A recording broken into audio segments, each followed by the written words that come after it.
Happy Halloween, boils and ghouls, and welcome to the Critique Podcast. My name's Kenny. I'm here with my good friend Godden, and together we're here to watch and review every horrific, often hilarious episode of the legendary HBO anthology series, Tales from the Crypt.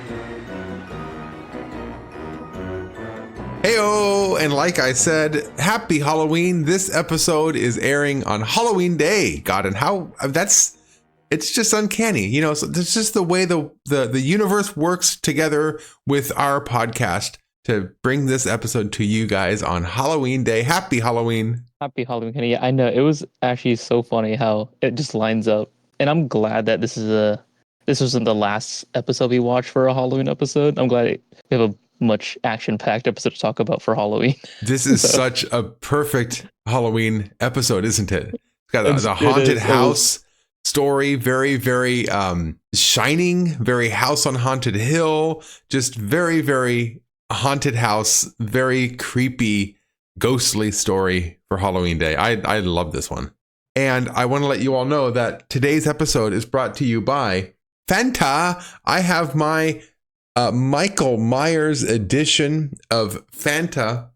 Fanta released different flavors with different horror icons, and the pineapple Fanta is Michael Myers. So I had to get myself the Michael Myers.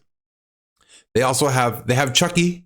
Oh, they do. The fruit punch flavored Fanta is Chucky.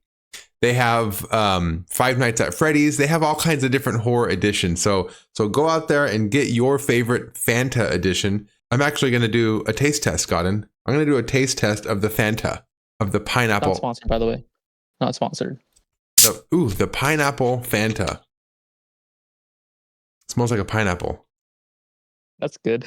All the artificial coloring. Oh, boy.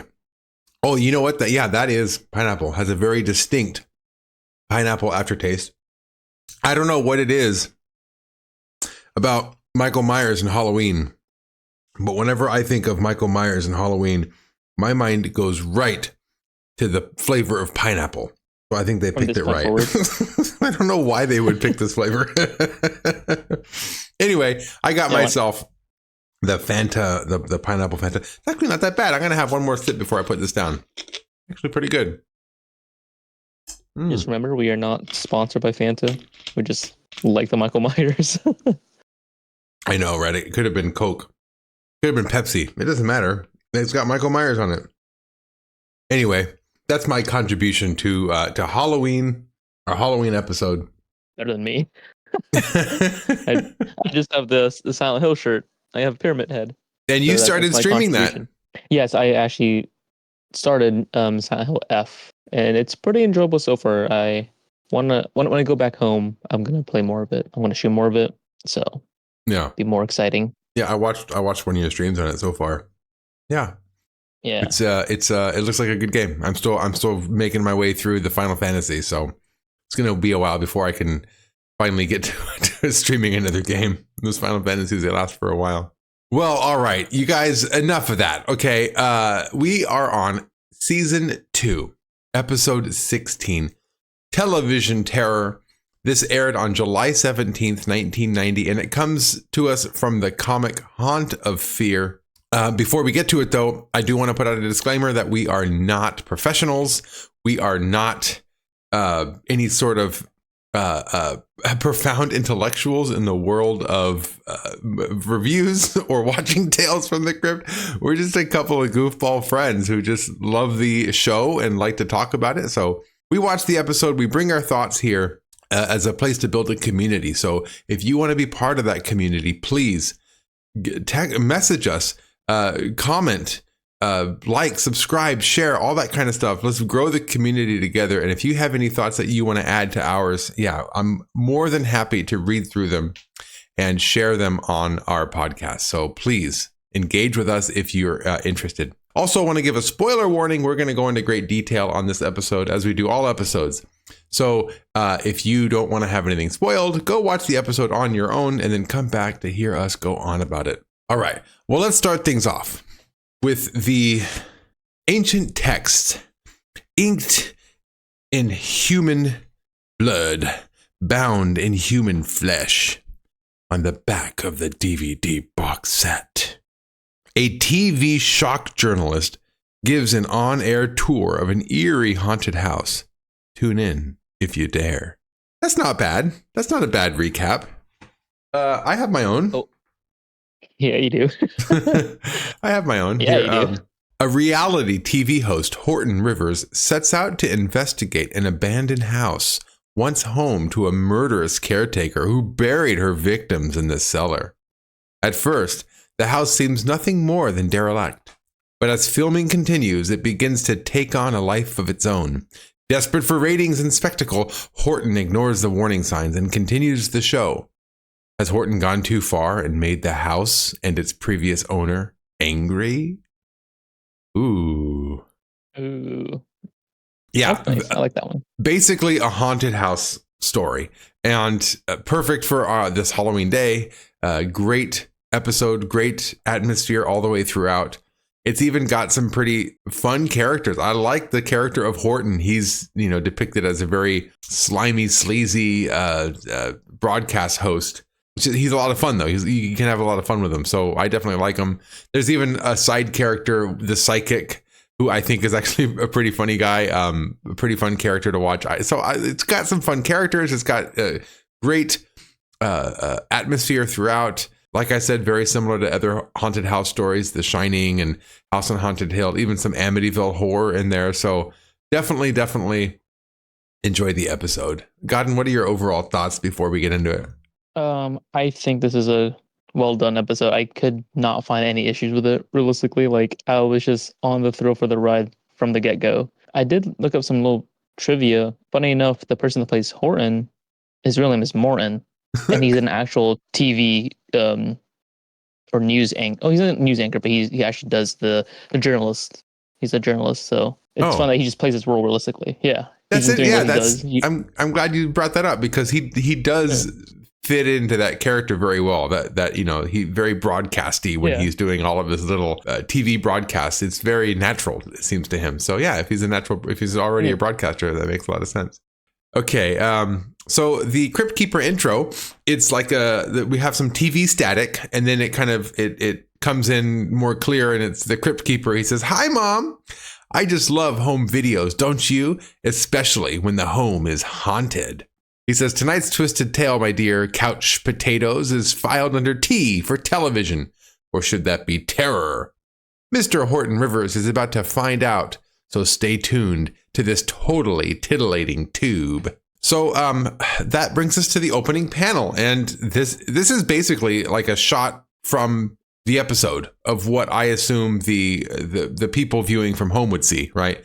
You got Horton right there in front, holding the microphone, kind of talking to the camera, and then there's a wrought iron fence behind him with some police tape around it, and then even behind that, he's basically in front of that haunted house. So this is basically like a snapshot of what the viewers would watch at the very beginning of this episode. And it's like a dark, cloudy night. You got some clouds in the sky. It's lit, but very lightly, like almost like it's moonlit. And he's got a cigarette in his hand. Is smoking okay back in the I don't remember TV hosts smoking much, but maybe they did. I don't remember him smoking in the episode. Yeah, he wasn't smoking the episode, but I mean, it just seems like the 80s and 90s, like you mentioned before with me, smoking was just like such a common thing. It was in restaurants, it was in theaters. So yeah, just that era. I definitely remember smoking in restaurants. I remember the dirty, nasty ashtray on the table, eating next to it. So this episode opens with like an exterior shot of that haunted house. The camera starts to push up, and then the floodlights come on, and they set up like a little camera shop there. So they set up a little filming station there. So Horton's there in front, and he's basically giving a little dialogue to the beginning of the episode. And I think he gives a better synopsis than either me or the box set gave. So I'm actually going to read through what Horton says basically at the beginning of his episode. Very, very good. I love this part. Great introduction to the episode, by the way. He says, mass murder, dismemberment, suicide. It all happened right here on this quiet street in the heart of Los Angeles. It all happened within the walls of this once stately manor right behind me. Ada Ritter of the Ritter Home boarding house routinely murdered her elderly guests for their Social Security checks. The bodies were dismembered and buried in the basement, 12 victims in all. Police speculate there may be more. Only Ada Ritter, whose suicide prompted the investigation, knew for sure. Now, 5 years later, the horror continues. Rumors of ghosts, voices in the night, weird lights and sounds. Nonsense? Or is this modern-day chamber of horrors truly haunted? Tonight, we'll find out, because I'm going inside the Ritter house, and you're coming with me on this haunting edition of Horton Rivers Live. So, yeah, he gave a great intro. That basically sums up the premise of the entire episode. And right away, I got it. Like, as soon as the camera started rolling with that haunted house behind him, I immediately realized, oh, this is a haunted house story. Like, he's going to go inside, basically, and try to spend the night or try to spend some time there, and it's all going to go crazy. So right away, from the beginning, I knew, or at least I felt I knew how this was going to end. And it does. It goes there, and it's a very satisfying ending, especially with this setup, because it's such a familiar setup, right? The spending the night in the haunted house and then finally meeting the ghost at the finale. It's a very familiar setup, and it pays off very, very well. Even right now, as we're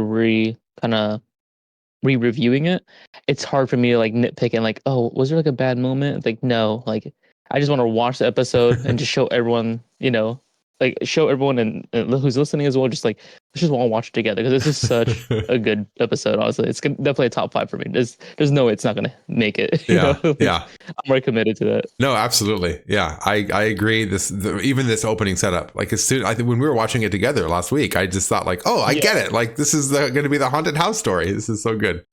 When he finishes giving his little speech, by the way, he turns around, he takes a pair of scissors and he cuts the police tape in front, and then the camera's cut out, and then we're taken to the broadcasting van, which is kind of, just parked on the street, basically, right in front of the house.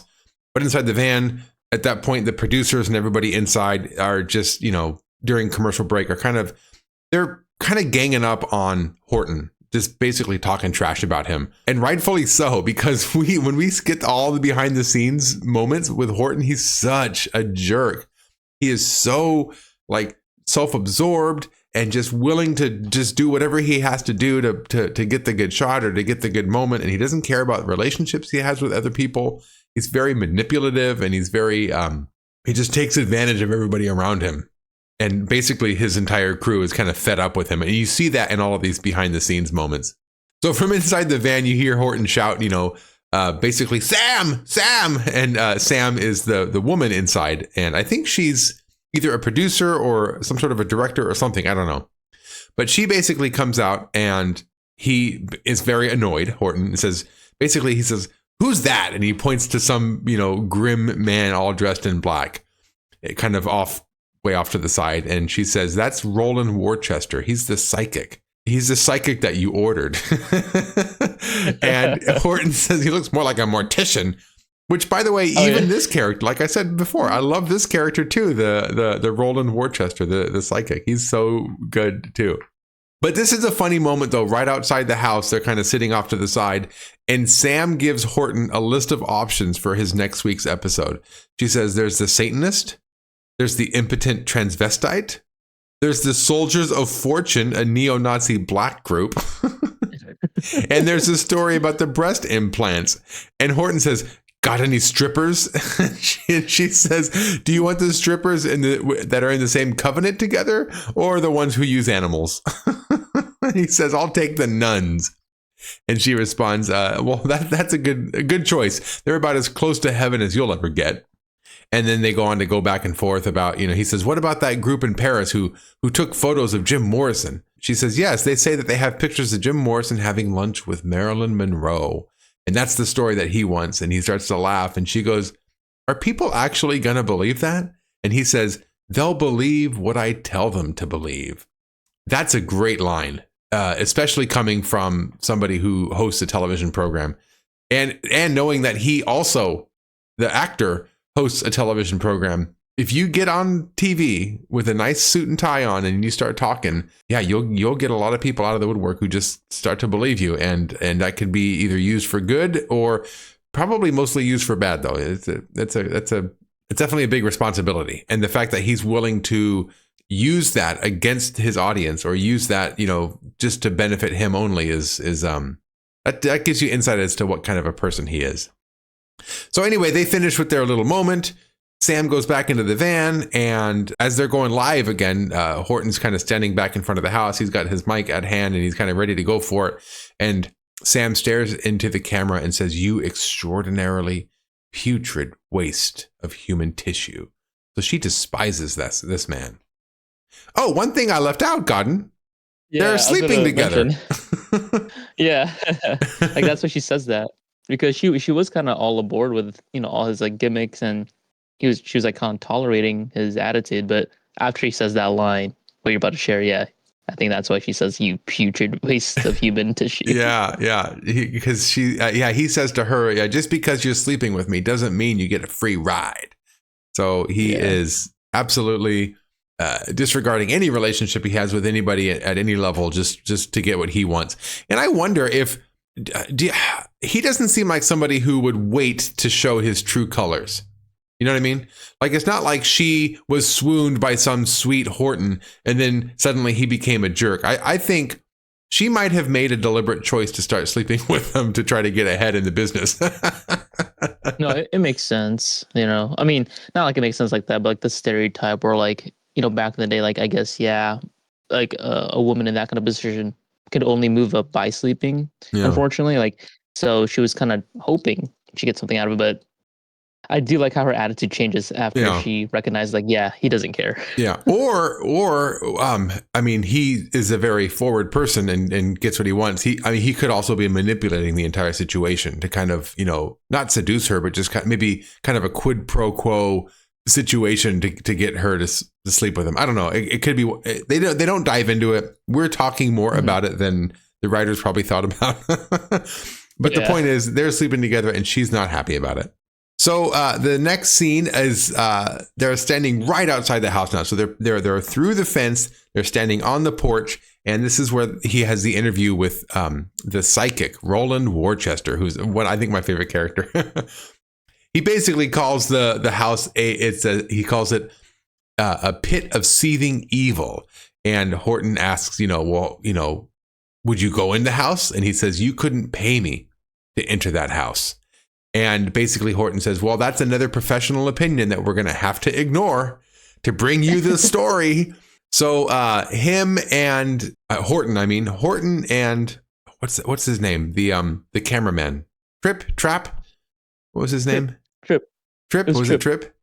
Yeah, I'm pretty sure it was Trip. Yeah. Okay. Yeah. They pry the door open together and they enter the house, and this is where the episode starts to. The episode's been good so far, but this is where I love the scenery in this house, and especially how it's lit, because it's nighttime. There's no electricity in the house, so there's no lighting. The lighting only comes from the camera. So as the camera pans around, you just get these eerie shadows, and every time the camera moves, the shadows move across the wall. It's very, very well done.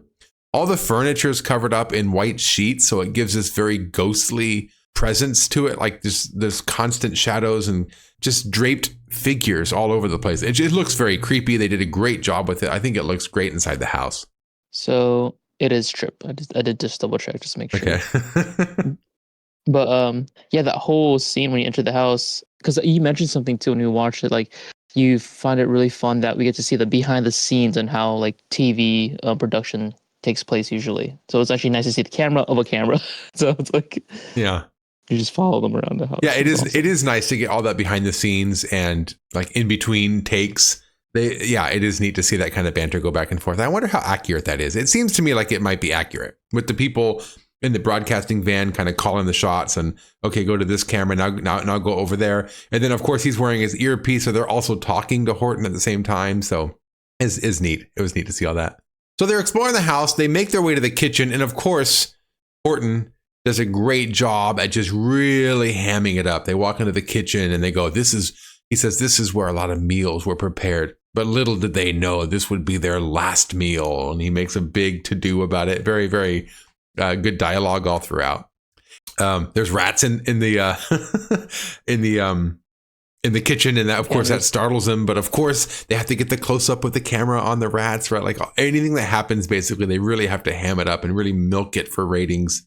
They make their way, to other rooms in the house, and also while they're making their way to other places, you get a little flashback to a murder that took place in that area, which I thought was really, really nice. So as they open a door to the game room, you see a flashback of old woman Ritter, like stabbing, an old man, just like stuff like that. I really like those little touches. And they eventually make their way into the basement.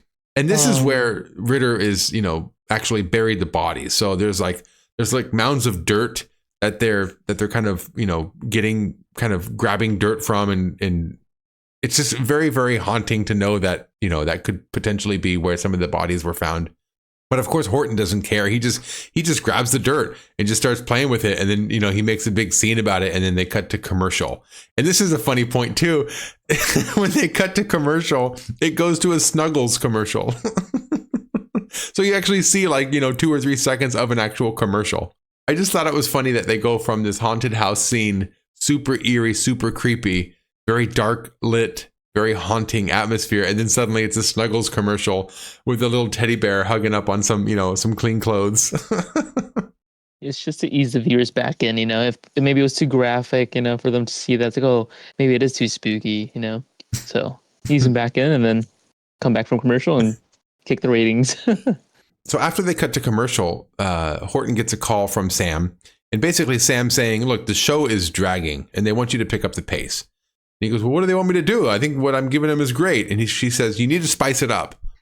And at that moment, while they're having this back and forth, Horton hears something upstairs.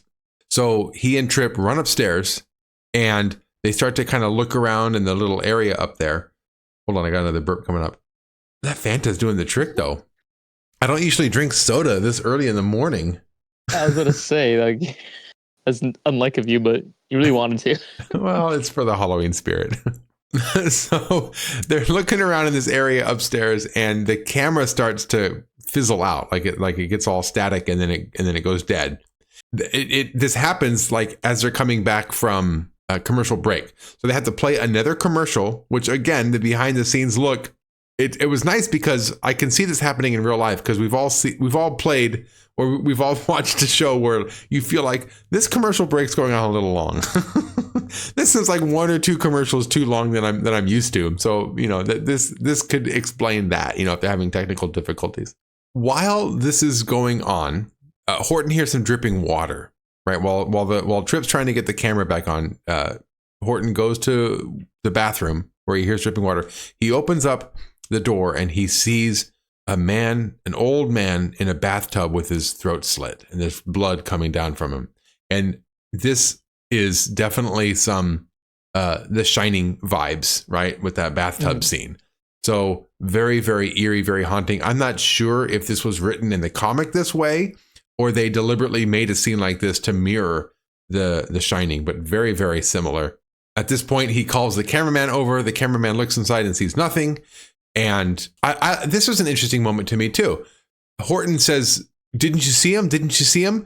And the cameraman, Tripp, he doesn't say no. He doesn't say you're crazy. He says, I was looking at the camera. In other words, I didn't see that because I was looking at the camera. He doesn't suggest to Horton that he might be crazy, or he doesn't suggest that he didn't believe Horton. He basically says, I was looking at the camera. I didn't notice. I didn't notice there was a man dead in the bathtub 2 seconds ago. I was looking at the camera. I don't know if I don't know why, but it just said to me that the cameraman might, I don't know. I think the cameraman might have known that something might have been going on. Or am I reading too much into that? I don't know. Because I didn't take it as that. And yeah, I just felt like he was just the circumstance, he was just busy trying to do his job, that he just wasn't there to catch that moment, and he's like, I was just in the camera, I wasn't really looking. So at this point, it starts to escalate. The doors all around the upstairs area start to open up and slam. So they start slamming and slamming. The table in the middle of the room starts shaking, and blood actually starts to ooze out of the door frames. At this point, they're back live again, right? So they're actually filming, and they call back down to the psychic, and they get the psychic on. And Roland basically tells them what you've been experiencing is a psychic impression and some poltergeist activity. He goes on to say that these types of psi phenomenon are not uncommon in a place where violent events have taken place. So Horton at this point asks if they're in danger. The psychic character looks deep into the camera and he says, "You were in danger the moment you crawled through the threshold." So the psychic knows what's up. The psychic tried to warn them. Yeah. So at that moment, the door behind Horton slams again, and you hear a voice saying, "Help me." And Horton runs over to try to get into the door. And at this point, Horton actually calls out, "There's someone in this house. Call the authorities." But at this point, Horton is sensing that maybe this has gone too far. He's not trying to leave. Right. He's still pressing on, but he's also at the same time, trying to alert people back at the van that, something's going on. Call the authorities. So back at the broadcast van, Sam is there and she receives a call from the network. And basically they're saying we love it. We love it. Whatever you're doing, keep doing it. So she doesn't call the police. She wants this night to unfold naturally without anything to come in and shut it down. So at this point, you start to see her motives, right? She also wants those ratings. Now, back in the house, at this point, Horton finds some blood stains on the carpet. And he kneels down and he starts to look at it. And he basically asks, "Trip, come here, let's get this." And at that point, he looks up and he sees the blood is coming from Trip, who's hung up to the ceiling, basically right above where Horton is. So he looks at the camera. And who should be holding the camera but an old ghost? And this, of course, terrifies Horton. He runs to the stairs to leave, but the whole entire staircase is blocked by a bunch of old ghosts, old victims of this lady. And this is what, I guess, if I had one question about this episode, these are all victims, right? Because she was murdering the old people, right, for their social security checks. So yeah, would they be trying to help Horton? It seems to me like they're kind of evil ghosts. They don't look very helpful. They don't look very happy.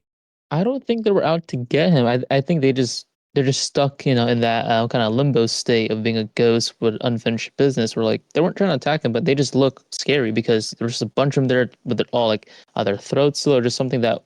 No, the cause of death, showing. So I think he was just spooked by it and he walked away because I don't remember them because I'm trying to remember that scene because even if they were to go towards Horton, it might just be a for help or something like that. It wasn't to attack him. Yeah. But it's just because they're ghoulish, it just looks like they were in the bad side. Okay. Yeah. So maybe they were there to not necessarily to help, but they were there maybe to get help, help me, but it looks like they're kind of scary. Okay. I can see that. Mm-hmm. Yeah. Maybe Horton was I would be confused too, though, if I saw that in the middle of the night. Yeah. So at this point, Horton runs back upstairs and back into a room and he slams the door and he basically hides in the room and just shouts, "Help me, get me out of this house." And then that brings us back to the broadcasting van, where basically all the producers look up at Sam and they say, "Sam, what do you want to do?" And after a long pause, she says, "Keep him in there." Right? She wants those ratings. Mm-hmm. And it lingers on her long enough to see that she has a very satisfied smile. She just is so delighted to torture Horton in this way for the ratings. I also actually didn't think of that, but that smile, the first thing I thought was she realized this is her way to actually move up in that corporate news ladder because after what Horton said, it's not a free ride. You don't get to come with me just because I'm making all the ratings.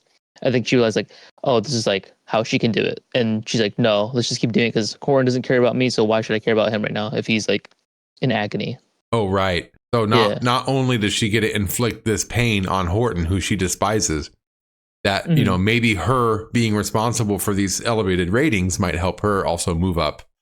Yeah, for her, it's a win-win. It's a win-win, yeah. She deserves it. So back in the house, Horton is, kind of scrambling in this bedroom, just hearing all these voices from outside. And at this point, it's revealed that in the room with him, there's an old woman with a chainsaw. So at this point now in the room, he's just kind of running around, avoiding being killed with this chainsaw. He's basically, hiding behind furniture and lamps and whatnot and just screaming and screaming and screaming. And all the while, Sam is outside basically saying, just hang in there. Whatever you're doing, keep doing it. Everything looks so real. Like the viewers love this. Horton, keep doing what you're doing. And he's just basically running for his life. The moment finally ends where Horton is on a chair and the woman comes at him and she actually chainsaws like through his stomach. So she finally gets him. She chainsaws him. Blood spurts out all over his face. And he falls out the window behind the chair. And while he's falling out the window, the drawstring to the curtain catches around his neck and he's hanged right outside the house. That shot alone is just so gruesome. It was such a brutal ending. It's much more brutal than I thought it would be. Being chainsawed in the stomach is brutal enough.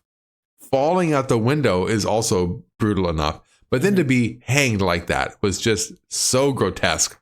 And the camera lingers on him. The shot actually lingers on Horton just hanging there. It ends with a voiceover from Horton saying, "Hey folks, what's it like to have sex with Satan? We hear from 3 women and 1 man who say they have on the next episode of Horton Live." That brings us to the Crypt Keeper, who's basically just posted up watching some TV show with his feet up on the desk in front of him. He's eating some snacks and he says, "Oh, that Horton, he's a real swinger. He hangs out in all the right places. No wonder he's such a hit on Live. Or is it dead TV?" Oh, man. What did you think about the ending of the episode? I thoroughly enjoyed it. Like, it was, because it was like all that buildup, and then for it to happen in such quick successions of them, like chainsaw, window, swinging, and being hung, and then that eerie camera shots. Like, yeah, that's like a really nice way to end the episode. Like, yeah, just case closed. Like, he just died just like that. And now it's up.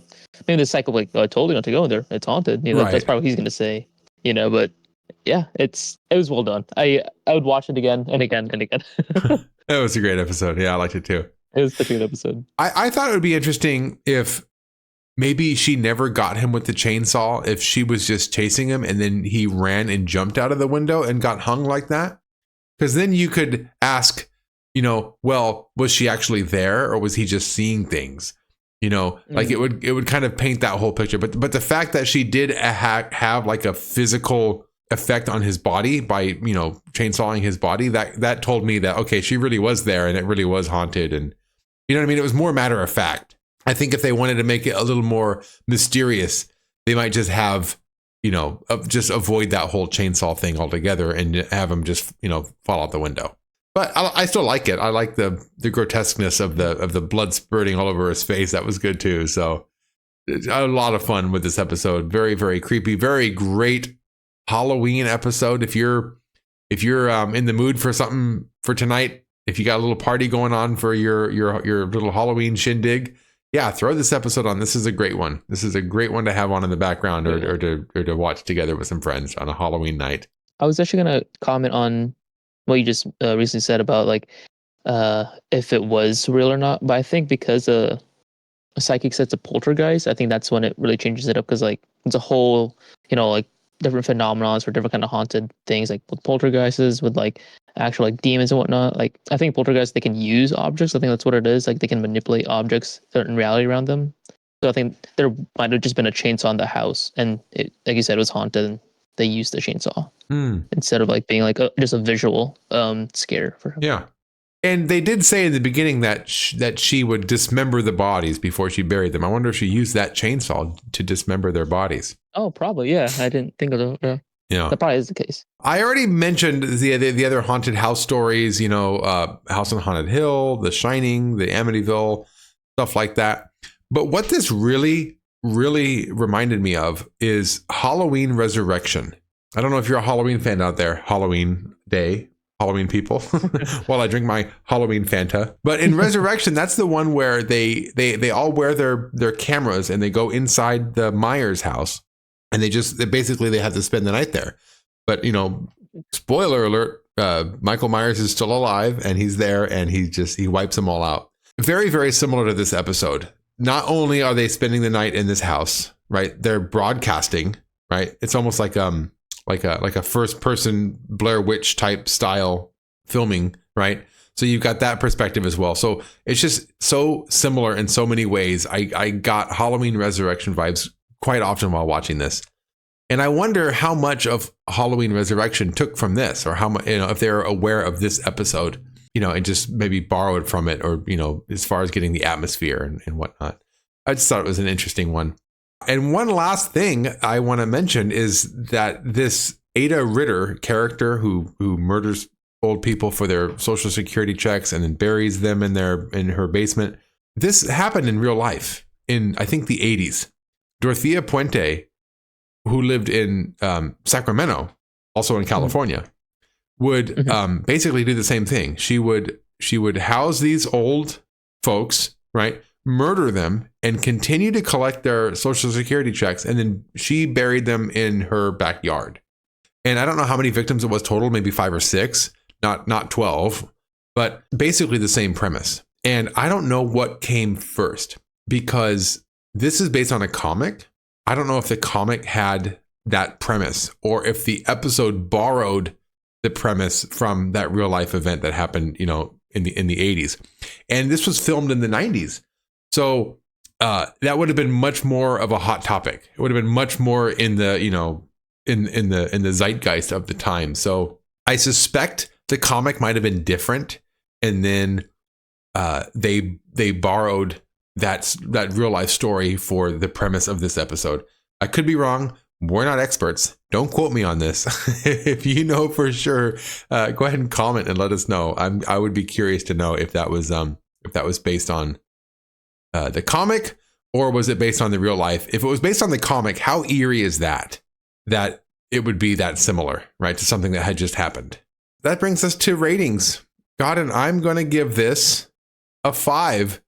This is worthy of a 5 to me. This is an absolute episode that is iconic to the Tales from the Crypt franchise. When I think of Tales from the Crypt, this is the type of story that I really go to in my mind, and not necessarily the story exactly, but just the overall premise, how much fun I had throughout the episode, the goriness of it, just the nasty characters who get what's coming to them in the end. It all fits so right. So I'm going to give this 5. What? 5. I should put more thought into this before I actually start to film the episode. 5 chainsaws to the gut. 5 chainsaws to the gut. Okay. Yeah, I like that. And if it wasn't obvious enough, I wasn't trying to show that I really enjoyed this episode. I was really trying to hold, my tongue about it. But yeah, I would also give this a 5 realistically. It's just, like I said, it's so hard for me to find any issues as a viewer. It's this is just such a good ride through and through. The minute it starts, what kind of atmosphere you're being set to. And the dialogue, it wasn't too gory, but the grotesque death is it's all the Tales of the Crypt should be like this. This should be a staple. I would give it. You had 5 chainsaws. What could I give? I'll give 5 psychic warnings. Because they should have not been in that house. They should have just left. And unfortunately, they got what they deserve. Well, Horton more than Tripp. I feel like Tripp just was collateral, unfortunately. He was just doing his job. Tripp was just there doing his job. Yeah, poor Tripp. Oh, that makes me think that would have been an interesting ending, huh? If Tripp being hung like that was just a stunt, and we found out at the end that he was just kind of, alive. Playing it up just to kind of, fool around. And then, Horton would have, his quote unquote psychotic break or actual poltergeist encounter, right? We would never know by the end, right? That would have been interesting. let's talk about some correspondence. Joseph Hill writes to us. This is in regards to the episode Corman's Calamity. I could be mistaken, but I believe the two-headed ogre in the episode is a reference to Lower Birth.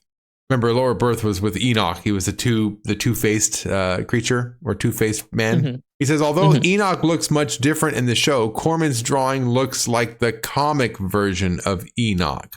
That's interesting. That's like a double meta, right? Because Corman's Calamity already was like a meta episode. So the fact that the ogre he drew was turned out to be the Crypt Keeper's father, I thought that was that would be an interesting crossover. So thank you, Joseph, for that information. Very, very cool. All right, and that brings us to shout outs. I'm still listening to Creeps of the Crypt and the Crypt Keepers podcast. I still listen to them as soon as we record our episodes. I'll go listen to their versions of the I'll go listen to their take of the episode. Futurama, still shouting that one out. Haddonfield Radio, I still like them, but I am caught up, so I don't listen to them as frequently. They release their episodes monthly, so now I have to wait. I was doing once a week, I would just listen to the next episode. Now I have to wait a month. And I just started listening to Return, Revenge, Resurrection. I'm a few episodes into that. They are just a group of friends, and they just discuss horror franchises. So they do a lot of horror franchises. I skipped quite a few episodes and just went right for Halloween. So I'm listening to all their episodes on the Halloween series. Then after that, I'll go to Friday the 13th. Those are my favorites. So I got to get those out of the way. But they do like Chucky. They do, the Amityvilles. They do all kinds of different horror franchises. So check them out if you're interested. Oh, and speaking of shout outs, how about we shout out ourselves? My name's Kenny, and I can be found on Twitch as well as YouTube through Too Bad About Kenny, both TOO as well as the number 2 Bad About Kenny. I have a channel where I review movies and books, and I have a channel where I stream video games. And Godden, we talked a little bit about your streaming. You're still doing Silent Hill. Where can that be found? Yeah, they can find me at UAPPO, then the number 6. It's just my name upside down. I'm currently working on Silent Hill, and I have a couple of horror games that I didn't get to stream last year. So right after Silent Hill, I should be able to stream this as well. Okay. And this episode, by the way, is on Halloween Day. You're seeing it on Halloween Day. But today, for those of you who want a little behind the scenes, it's actually October 12th. So we record 2 or 3 weeks in advance. So so as of right now, Godden has not finished Silent Hill. But by the time you're watching this, he may very well be onto his next game. So go check it out. And I very well may be done with Final Fantasy IV by then. So go see what I'm streaming. Maybe. Yeah. Final Fantasy V.